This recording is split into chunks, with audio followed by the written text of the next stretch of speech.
আচ্ছা, তোমরা স্ক্রিনের উপরে একটা অঙ্ক দেখতে পাচ্ছ, ক্লাস 7 থেকে 10 পর্যন্ত ক্লাসের জন্য এই অঙ্কটা, ঠিক আছে? খুব ইম্পর্টেন্ট অঙ্ক। দেখো, বলছে এক্সকে দুটি বর্গের অন্তরূপে প্রকাশ করব, ঠিক আছে? কীভাবে প্রকাশ করবো সেটা দেখো।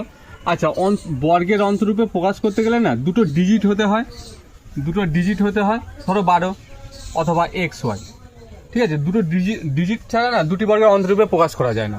তো এখানে এক্স আছে, এক্সের সাথে কিছু নেই মানে কি বলতো, গুণ আকারে আছে, মানে x ইন্টু 1। তো এটাকে যদি আমি দুটি বর্গের অন্তরূপে প্রকাশ করি কী হবে বলতো, x প্লাস 1/2 এর whole square minus x minus 1/2 এর হোল স্কোয়ার, ঠিক আছে? এটা হলো। আচ্ছা, এটা কোন ফর্মুলা অনুযায়ী হলো? তোমরা পড়েছো যে এ বি সমান কি, a প্লাস b/2 এর whole square minus a minus b/2 এর হোল স্কোয়ার। এই ফর্মুলা অনুযায়ী এটা করলাম। তো একটা ডিজিট থাকা মানে কি, ওর সাথে গুণ আকারে 1 আছে, ঠিক আছে?